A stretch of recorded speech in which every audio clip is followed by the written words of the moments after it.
All right, we're back. We are COMP397. That's Web Game Programming at Centennial, and we are week 10, part 1 of our broadcast. We're going to be talking about particle systems and CreateJS. But first, a little bit of administration. And I want to talk about our project. Here are the deliverables for today. We are at part 5. We're almost done. We've got week 10. You're producing your beta, right? Release by the end of the day. That's what the ask is. And if you scroll down, you can see that in your documents, part 5 is 95% of your game should be complete by now. That means both graphically and functionally. I should be able to hear sounds and collisions.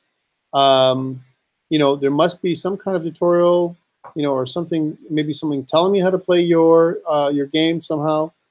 What I'm looking for today is a link to your live site again, your updated design document, and a link to your GitHub. Those things, 3 things I'm looking at, right? So show me your game live. I want to see how it differs from your game from before. Does it improved? And you'll be judged on, you know, the functionality of your game, right? So I'm going to look at your game today. I want to see what it looks like. That's part of what we're doing today. But basically, this day today is worth 15% of your final grade. So if you hand it in. Okay. I'm also asking you to do a peer review today. That's another part. So if you look at the Dropbox, there's a couple things. One is your beta release, which is due today. And then your peer review, the 3rd peer review about your team, that's also due today, and that's individual. You guys all do that by yourself. Okay, so that's due today. Where we sit today, we have 2 weeks left for this course. Officially. Remember the last week, the 28th, I will not be here. The last week of class for us is the 21st. That means 2 weeks from now, 2 Saturdays. So we have this Saturday and next Saturday as teaching weeks. And then the 3rd week, which is the 21st, is going to be presentations only. This is where you're going to be presenting your final version of your game. Okay, that's going to be due April 21st. Next week, what we're going to be doing is we're going to be doing beta testing, which means you're going to give your game out to other people. I'm going to give you a form to fill out and a spreadsheet. And you're going to fill out your spreadsheet by the end of the day and hand it in as your exercise, right? Where there's going to be a little bit of a graph that shows me how good you are at your fun. How fun is your game to play? What's your visual appeal? How does your game sound work? You know, and then some other comments about, you know, and random comments about how your game is being played, if you know, whatever. And you're going to get a bunch of these, you know, results, and you're going to hammer them. You're going to put them inside your the spreadsheet, and you're going to hand the spreadsheet in to me by the end of class. Okay, so that's what's going to happen. A bit of a data analysis thing, right? So whoever's in class is going to be reviewing your game, right? And I'll review your game too, right? So we'll give some feedback, and then it'll show you your graph. Okay, and I want you to be as honest as you can be. So, you know, if there's 5 people in your team, and you're going to play this game, you're going to play it 5 times. It's not going to be once per team. It's going to be once per person. So play the game. If it takes 2 people to play the game, then 2 people are going to make 1 comment together, right? Or, you know, maybe each one of you is going to have a comment. But you're going to all give comments, feedback to everybody else so that you guys know what to fix. So when I check your game in the final week, I'm going to look at your comments and I go, okay, so this game had this feedback. What did they do? Did they do anything? Could they do anything, right, in the game? That's what's coming up next week, so please be prepared for that. It's going to be worth some portion of your final mark. Okay. Any comments or questions to me before we begin? All right, so we know the beta is due today, and your peer evaluation, that's due today as well.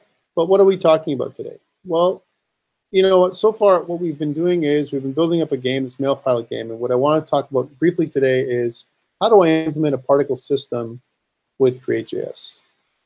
Well, first of all, we have to know what a particle system looks like. And if I was to go online and look at particle system, like just, you know what it is. If I just kind of looked it up, what is that? It looks like this, like some kind of particle, which is basically, you know, a large number of very small sprites, like it says, maybe 3D models or something else, creates this effect that looks like fire or explosions or something else. That's what a particle system is for. Or dust or smoke or something, right?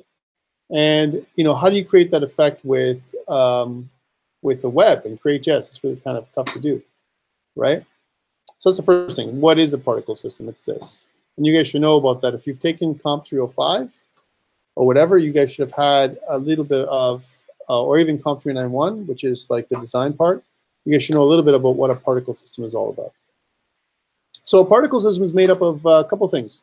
You have the particle itself, which could be a shape, like a square or a hexagon. Or it could be, in 3D, it could be a mesh, like a hexagon object, you know, as an example. Or it could be just a texture. For example, you know, just a picture of some fuzzy object that you're going to repeat over and over again, right? So there's the particle itself, whatever that particle is. And I just wanted to show you there are some particle systems. Let me go into HTML5 games. Here is particle system that's online from these folks, right? It was made with Cocos 2D. Here's an example, right? And you can see that I've got some kind of effect that looks like fire, right? I can change the shape, the color and shape, so I can make it look like hexagons, right? You can see that they're hexagons moving. I can make circle shape or a square shape or a, you know, star shape or whatever, and you can see that all those, let me see if I can go a little bit smaller.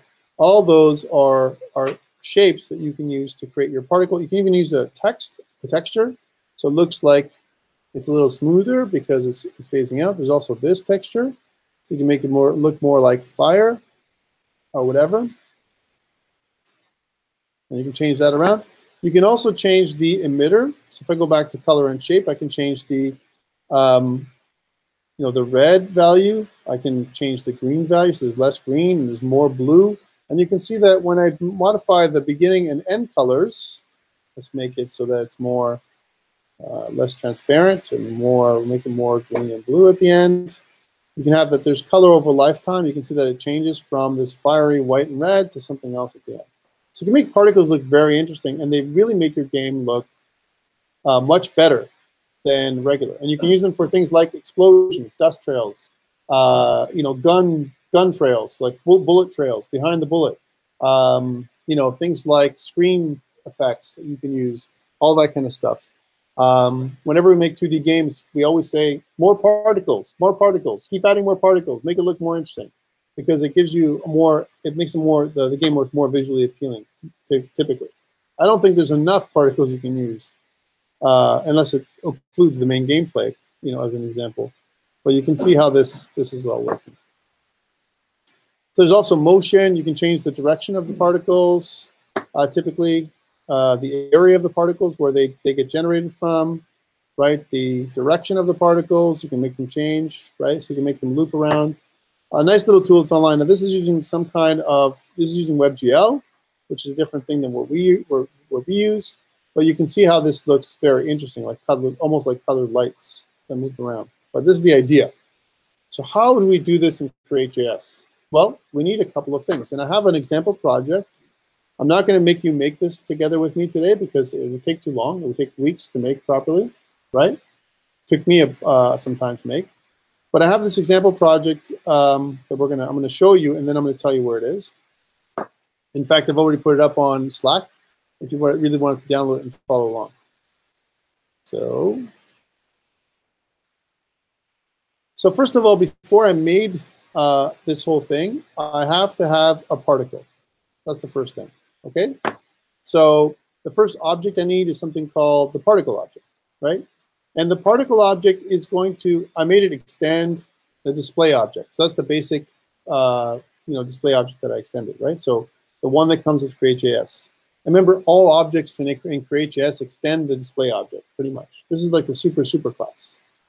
It's going to have two things, color and size, the particle itself, right? Uh-oh, what the hell is this? Objects.color. So there is a color class that I made, right? I'm going to get into that in a second. And there's also something called vectors. Now, we saw vectors. I gave you this math library with a vector. But I've really extended the vector object here. I'm kind of taking what we had from CG, so computer graphics, There's actually a real library called GLM in computer graphics. It's a really cool library, a math library, so GLM. And if I look at it, it comes from OpenGL Mathematics, right? That's where it comes from. And it gives you a bunch of classes like vectors, vector2, vector3, vector4, matrices, quaternions, all kinds of other stuff that it gives you, this math library. It's amazing. But we don't have anything quite compatible that works with JavaScript and TypeScript specifically. So I wanted to make something that was TypeScript compatible, and I started working on it. Not finished. But I have vector2s and some part of vector3s. Let me take a look. So in the GLM folder, I can see that I start off with a point class. I made my own point class, and here it is, right? A couple of things to note. I'm using some TypeScript that's a little different. Notice what we normally do here is I have some private properties called, let's say, _x, _y, _z, and _w. And you need W because when we use matrices, you have that W component that we use that becomes for the imaginary number. And for those people who don't know what that is, don't worry about it. But we use matrices with imaginary numbers to create quaternions in three-dimensional space. So you don't have something called gimbal law, right? But if you don't know what that is, don't worry about it. Right now, I just know you need to know that I need these 4 elements, okay? But normally I'd have to list them like this. Private x _x is a type of number, right? And then I do the same thing with y, z, and w. And then in my constructor, I have to say something like, I got to pass in x, y, and z, and w. And I got to say that this dot _x is equal to x, and this dot _y is equal to y, and so on, right? Well, with this notation in TypeScript, I don't have to do that. If I say public x and number, right? This right here is saying this dot x is equal to x. That's what it is inside the constructor. It does it all for you, right? Because we do this so often. This is a common syntax in TypeScript. And then this part here gives me my definition for a default value. So if I say equals to 0, then what I'm saying is that x is a number, this dot x is equal to x that I pass into my constructor, and the default is 0. That's what I'm doing. So kind of cool notation. And if you wanted to see that in the TypeScriptlang.org site, by the way, TypeScript has been updated to 2.8. If I go to the handbook, and if I look at classes, there are some ways of initializing classes, and it tells you how to do that further down, where, just to show you this, so you know where to look for where it explains what it does. When you initialize your constructor, right, what you can do is you can use public in your constructor as a way of initializing your data fields. That's what you're doing. I'm going to find that area there for you. And of course, it doesn't show me here. But rest assured that that's where it comes from. It comes from TypeScript's documentation. That's where I got it from. It didn't come randomly.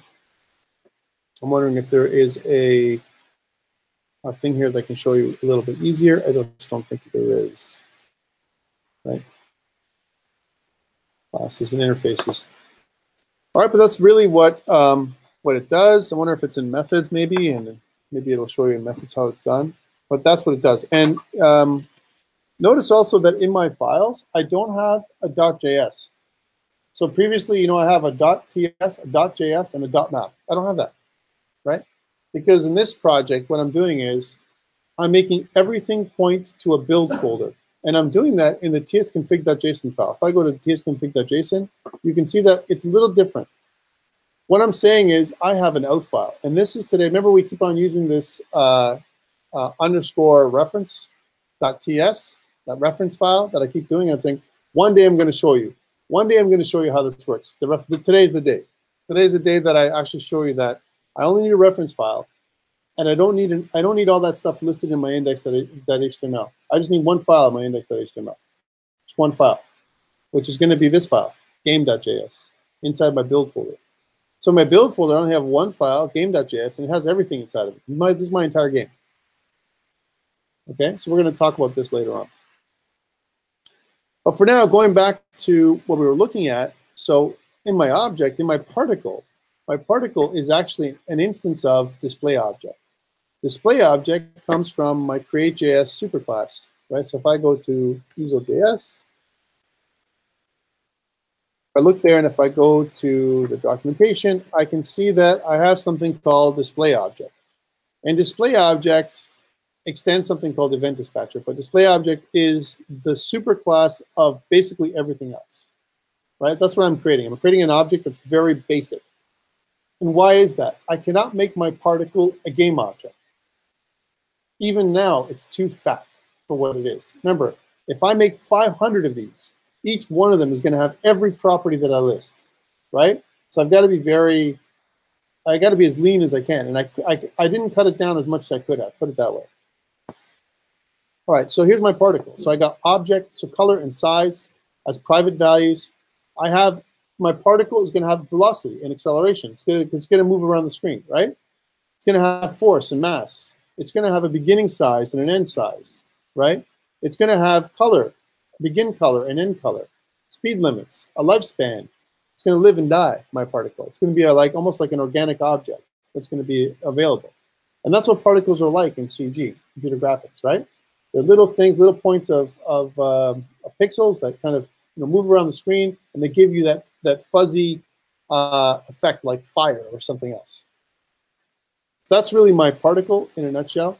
But if you see, I have lots and lots of code here because there can be different kinds of particles. I can have a circle particle, or I can have a square particle, or I can have a triangle particle, or I can have a hexagon particle or a star particle. And I kind of set up all that information here, which type of particle it is.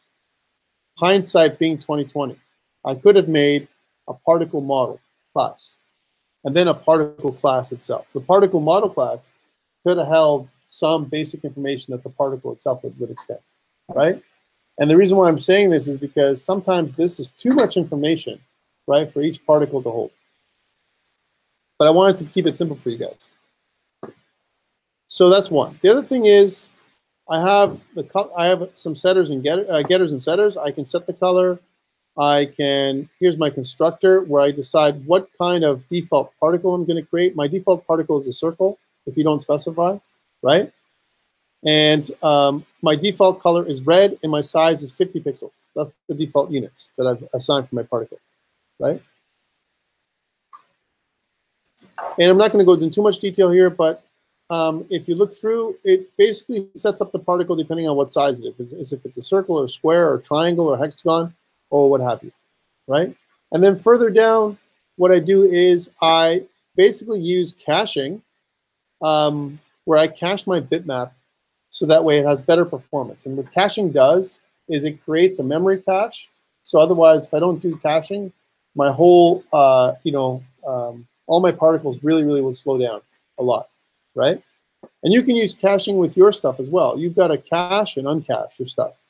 So notice that I create some filters, and the filters, what they do is they create the color. I can change the color of the particle, and I can change the size of the particle. And what I can do is I'm just drawing the circle itself here. I'm actually drawing the objects here instead of actually loading in a texture. And drawing the objects is a little bit better because it's very lightweight. Me loading in a texture, now it's a bitmap. Now it has more information. Now it's even bigger, the particle, right? I don't want to do that. So we have a particle. Each particle is like this point represented by some kind of object in space, right? And then we have something called a particle emitter. And the particle emitter controls all the particles in my scene. Well, all the particles for that one emitter. And you can have one or more emitters for a particle system. Okay, so let's go back. So particle system contains one or more particle emitters. Each particle emitter can emit or control the movements and lifespan, right, of multiple particles. And each particle can have a different size, shape, color, direction, velocity, acceleration, path, all that kind of stuff. Okay, that's what we're talking about. Multiple emitters for one system. So if I'm going to make an explosion, the explosion is going to have fire, smoke, dust, right? Each one of those is an emitter, or one or more emitters, right? So when you see an explosion effect, it's actually got lots of layers to it. The fire from the explosion, the initial blast, which looks like a flash. The flash could be one emitter, right? And then the next one is going to be the fire from the emitter. Then there's the smoke, right? And then on top of the smoke, there's dust and debris, right? And so all of that with more smoke and more fire makes what looks like an explosion, right?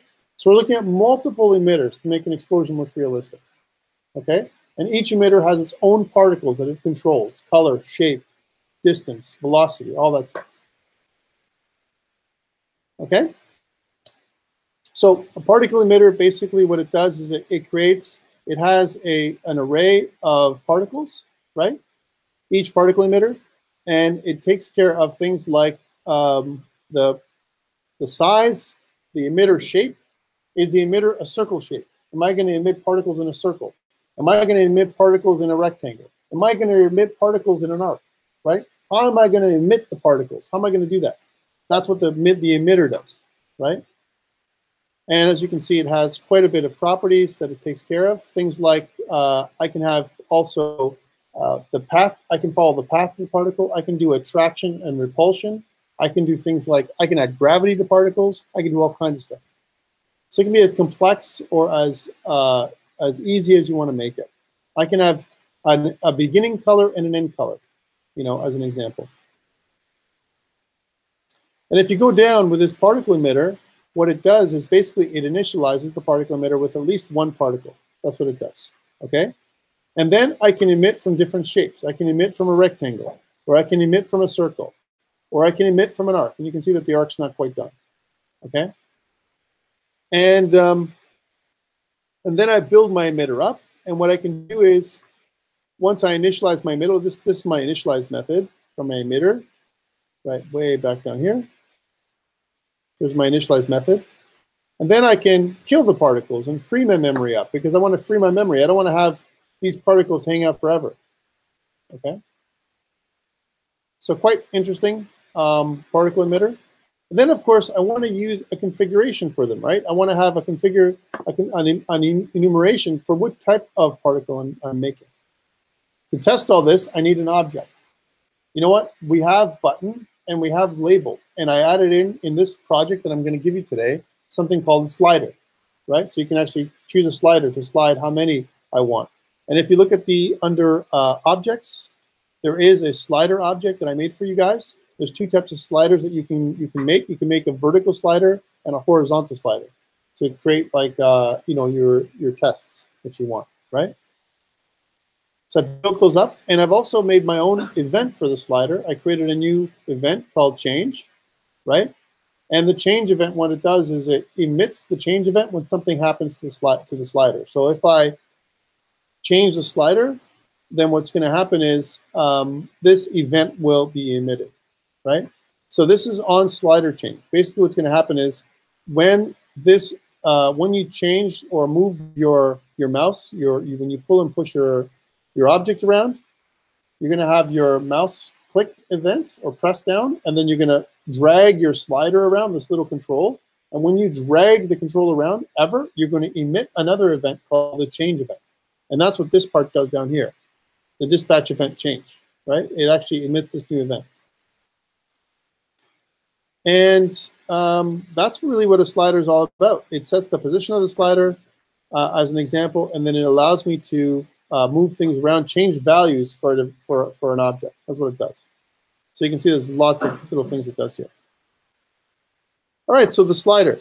So now that I have my particle and my particle emitter, I need to test it, and I created a scene for that called the editor scene. Here's my editor scene, and you can see that here I have a bunch of sliders that I created, right, to create my particle. One more thing I want to mention is that I didn't just create my GLM library. So I have my point class. I have my vector2 object. My vector2 object actually extends something called the vector. And the vector extends point. Okay, so hear me out here. Here's my point. Point has a couple of objects. that it has, but my point is really not much more than x, y, and z and w. And my vector2 extends vector, and vector2 has a bunch of stuff in here. It allows you to do different methods, like I can reset my vector. I can also, let's pull it from here. I can add vectors together. I can subtract vectors. I can multiply vectors. All vector math is in here for my vector2 object. And this comes again as an inspiration from the original GLM library that I did not write. I just made something similar for TypeScript.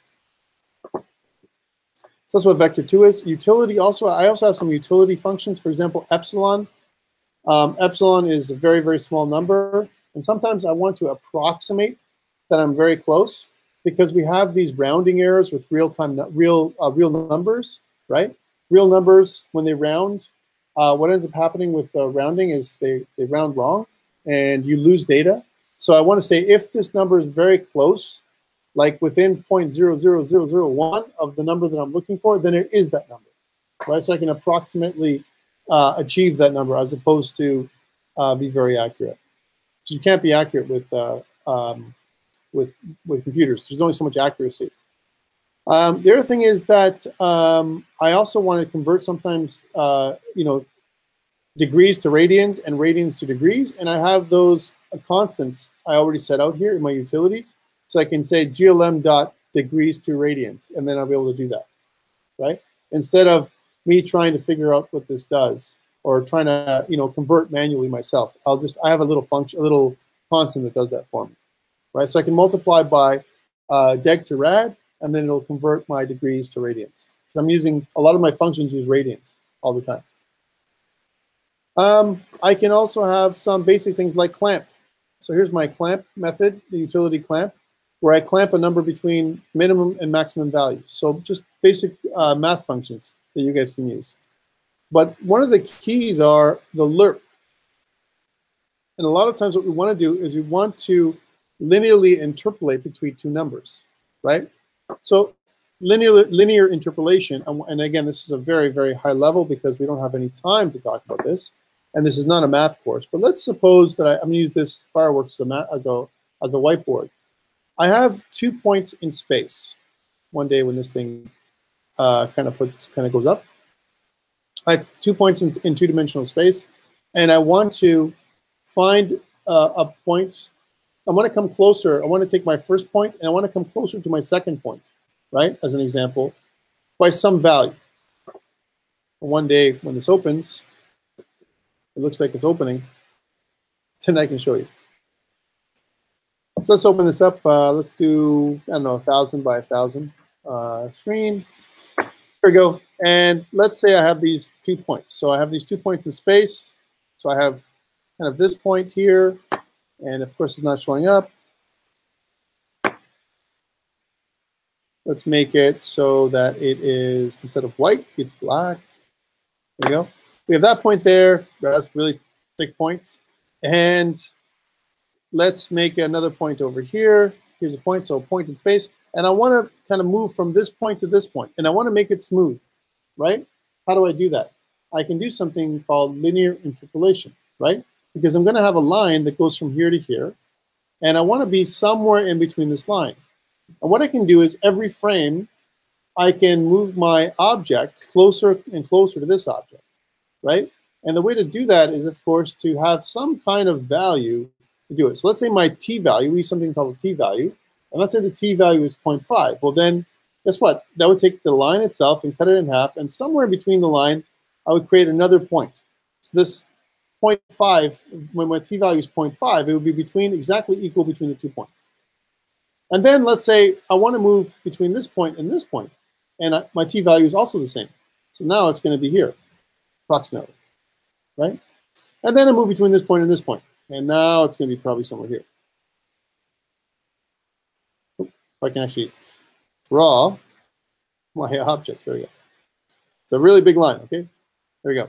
And as you can see, there's going to be closer and closer. So look at the points. There's a far point, some points that are closer, closer, closer, closer. And what this does is if you use linear interpolation, it actually creates almost like this idea of ease into the object. And when I come back, I ease out of that object. So I can create an easing in and out of the object with linear interpolation by moving across the number line. And sometimes it's not just movement, but it's also color. I can linear interpolate between two values. I can move from one color to the other color, right?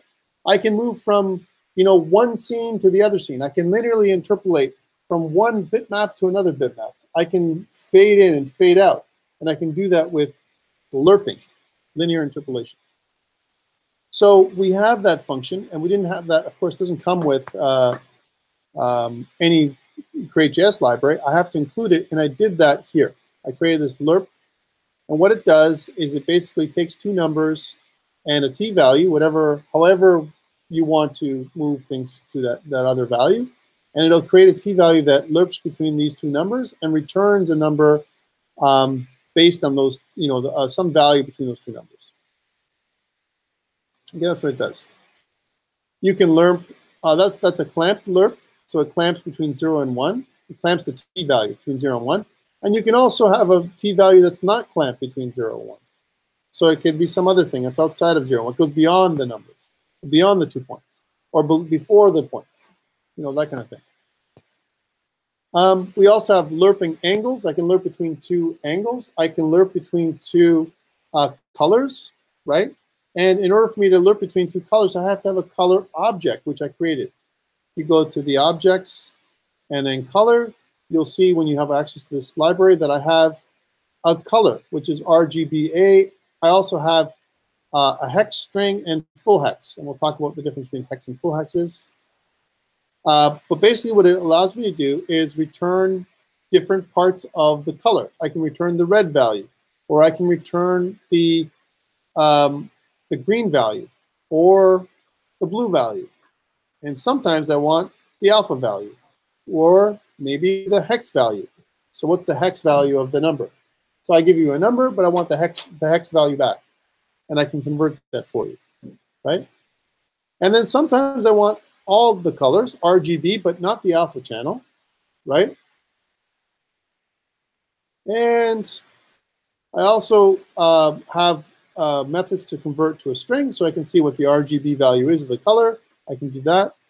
And I also want to convert a decimal number to hex. So example, I get a number between 0 and 255, and I want to convert it to, I get a number between, because there's 16 different colors, and when I convert from 16 different values, and I want to convert that value into a hexadecimal value. So I want to convert from decimal to hex. So base 10 to base 16. And I do that here. And sometimes I want to normalize. I want to go from 0 to 1. As an example, the colors are 0 to 1, where 0 is fully black and 1 is fully white. And so on. So I have this whole color thing as well. You can see it's quite complex. And I've also given you, or not quite complex, just quite long. And I've given you some color statics. So for example, if you want to have an azure color or a blue color or a brown color or a crimson color or a cyan color, I don't want you to try and figure it out yourself. I kind of made it for you, and you can just use the blank, the default colors, right? So I've done all that as well. So why did I do all this? Well, let's try this out. If I Command-Shift-B and I press watch, then what you can do is it creates a project that allows us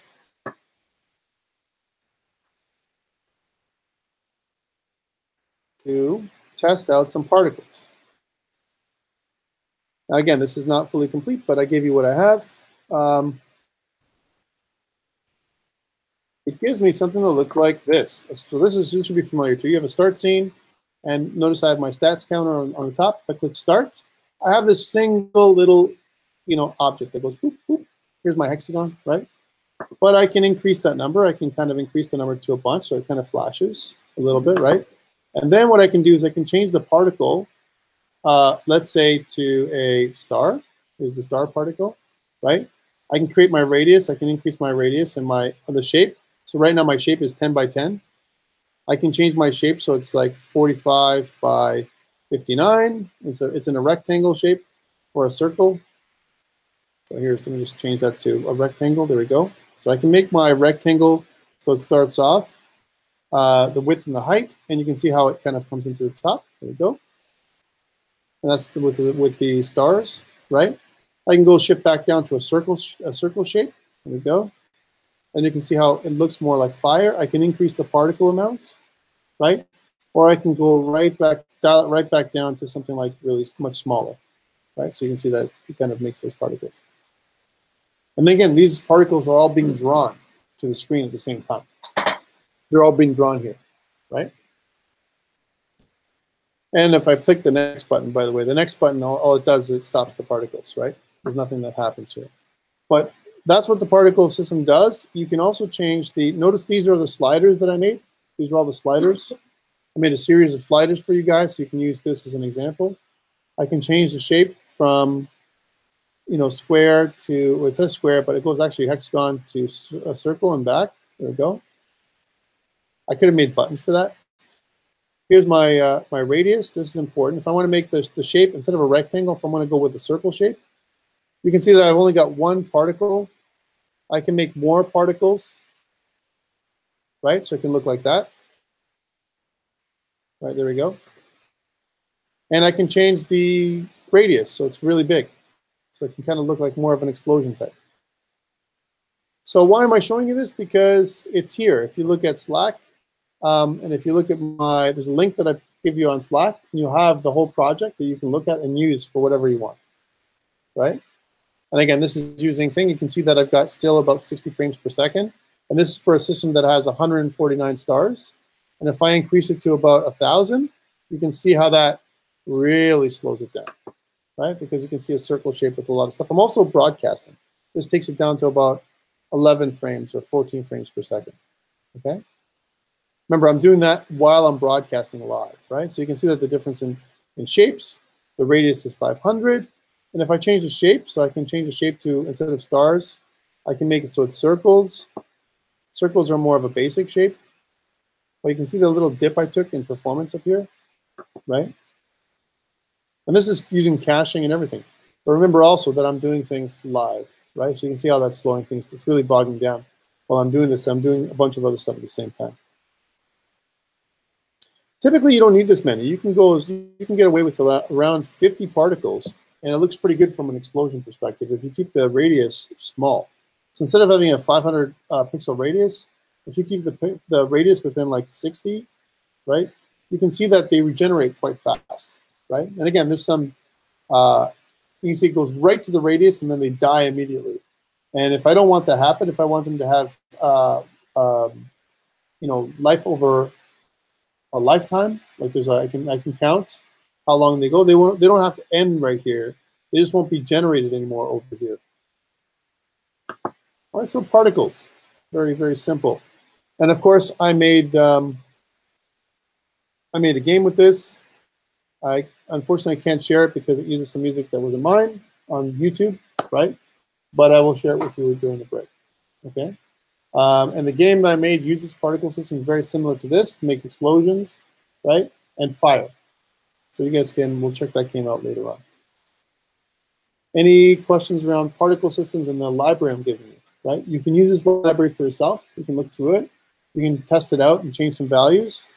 So an example of this is if I go to my my scene, and we're going to change some values in my editor.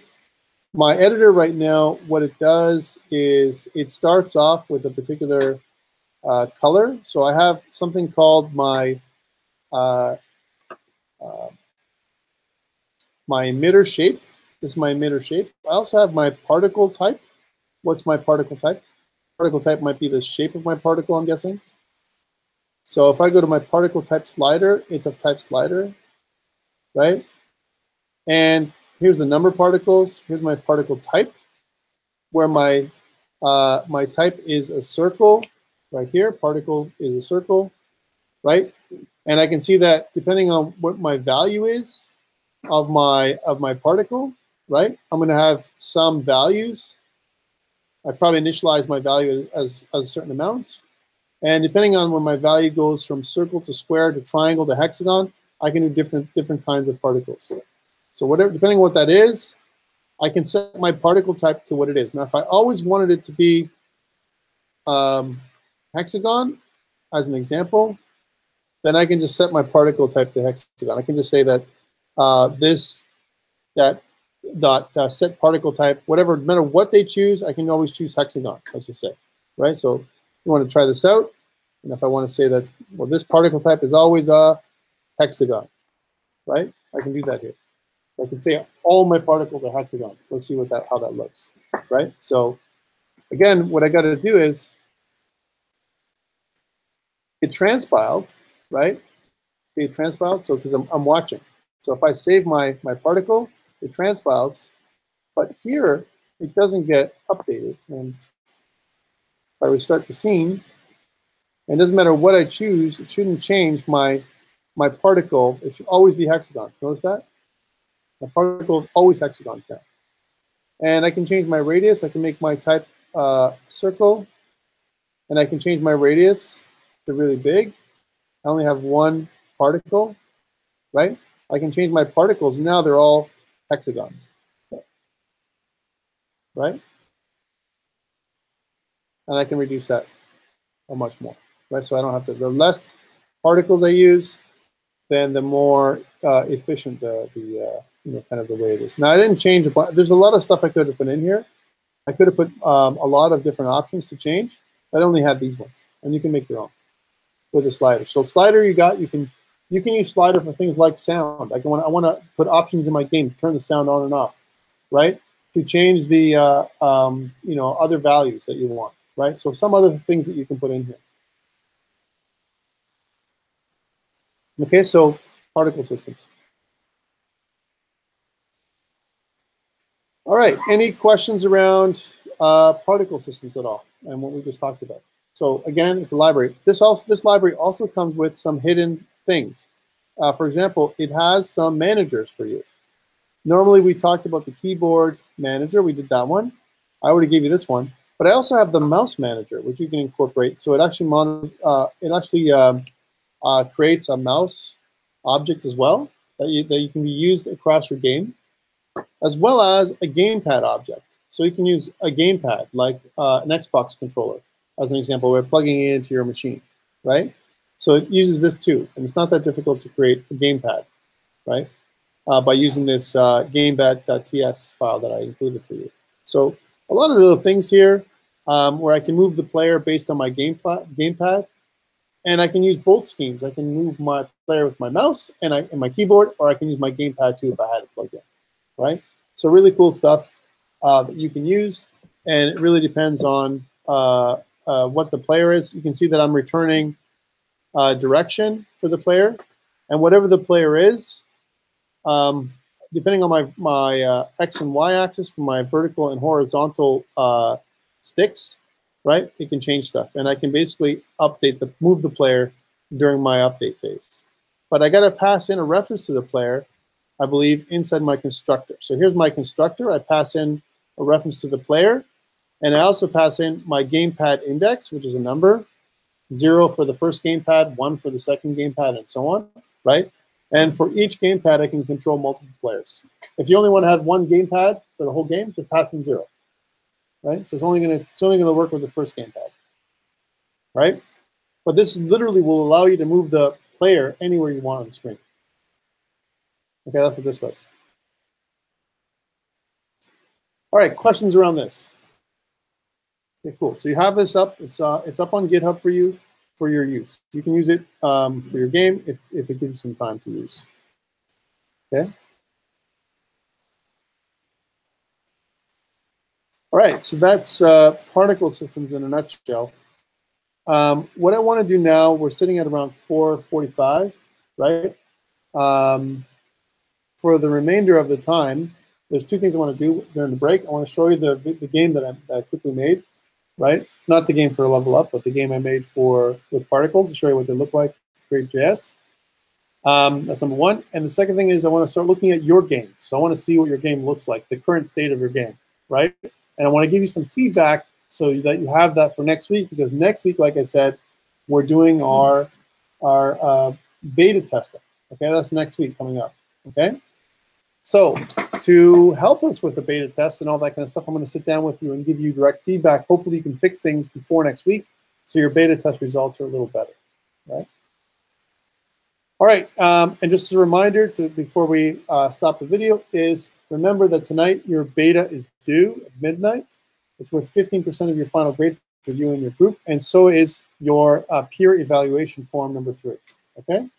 And that's it for me. I'm going to sit down with you guys, and after we're done sitting down, you may go.